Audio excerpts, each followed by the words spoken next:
The Rashtrakuta, who were originally subordinate of the Chalukyas, overthrew their master in c. 753 CE and established an independent dynasty under their chief Danti दुर्ग। इन्होंने जो राष्ट्रकूट थे वो खुद अधीनस्थ थे चालुक्यों के, और उन्होंने अपने ही गुरु को उखाड़ फेंका और अपने वंशज को उन्होंने उसके बाद उन्होंने अपना नया स्वतंत्र राज स्थापित किया, स्वतंत्र राजवंश स्थापित किया दांती दुर्ग में। The term Rajkot means A designated officer in charge. Rajkot का भी एक मीनिंग होता है, अर्थ होता है, इसका मतलब होता है डिजाइनेटेड ऑफिसर इन चार्ज। इसका मतलब होता है कि किसी का एक प्रादेशिक पे, किसी एक प्रदेश पे उनका अधिकार होना। राष्ट्र एंड डिवीज़न इज कॉल्ड राष्ट्र। Initially they ruled the Deccan. प्रारंभ में इन्होंने आपका डेक्कन पे अपना शासन स्थापित किया। Later they expanded their kingdoms towards the south and the south west. उसके बाद वो उन्होंने अपना साम्राज्य फैलाया, उसके बाद वो साउथ एंड साउथ वेस्ट तक भी गया। The Pal dynasty was founded by Gopala in the 8th century। उसके बाद पाल डायनेस्टी का स्थापना किया था गोपाल ने। He started as a ruler of a tiny principality called the पुंद्रवर्धना।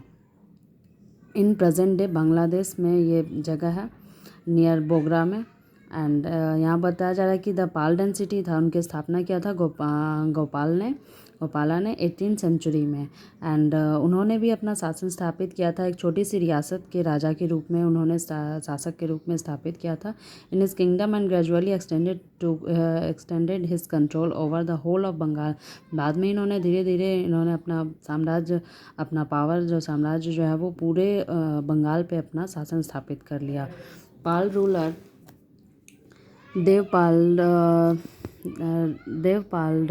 resorted his authority in his east and in the northern Deccan. After the death of Devpal, Pal power started declining. यहाँ पे हुआ कि आप उनके हाथ से धीरे धीरे देवपाल के हाथ से ही निकल गया। उसके बाद देवपाल की डेथ के बाद पाल जो साम्राज्य था वो पूरी तरह से धीरे धीरे डिक्लाइन, मतलब उसका पतन हो गया, ख़त्म हो गया वो धीरे धीरे। Though it revived during the reign of Mahipal। उसके बाद वो फिर से पुनर्स्थापित हुआ। It strong hold now was complete only to Bihar. उसके बाद वो पुनर्स्थापित हुआ, बट वो बिहार में उसका गढ़ बस रहा, उसके आगे वो उसका नहीं फैला, बिहार तक ही वो सीमित रह गया। Outcome of the tripartite struggle. The conflicts between these 3 kingdoms weakened their resources. ये जो तीनों पार्टीज़ जो मिलकर जो संघर्ष कर रहे थे, इससे इनका हुआ ये कि इनका रिसोर्सेज जो हो गया वो बहुत ही वीक पड़ गया। At the end of the 9th century the Pala kingdom decline with its subordinates in Kamarupa and Utkala asserting their independence. उसके बाद ये धीरे धीरे ये जो पाल किंगडम साम्राज्य था ये धीरे धीरे डिक्लाइन होने गया, मतलब पतन की ओर चला गया, ख़त्म होते गया धीरे धीरे। एंड उसके बाद इसके अंदर जो थे सबऑर्डिनेट इसके अधीनस्थ जो थे कामापुरा एंड उत्कल, जो अभी उड़ीसा में पड़ता है, एंड कामापुरा आपका आसाम में पड़ता है। ये जगह प्लेसेस का नाम है। ये इंडिपेंडेंस हो गया, स्वतंत्र हो गया। Eventually they were replaced by the Sen rulers. और ये रिप्लेस हो गया, उसके बाद इसे हराया किसने? सेन रूलर्स ने। The last Sen rulers Lakshman Sen was defeated by the commander of Delhi सल्तनत मोहम्मद बख्तियार खिलजी इन 1200 CE।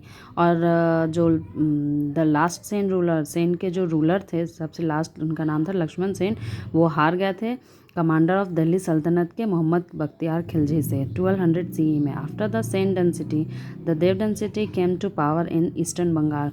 उसके बाद उनका तो डेथ हो गया आफ्टर द सेन डेंसिटी। उसके बाद जब सेन डेंसिटी का ये ख़त्म हुआ, उसके बाद वहाँ पे किनका शासन हुआ? देव डेंसिटी का पावर हो गया वहाँ पे। ओके।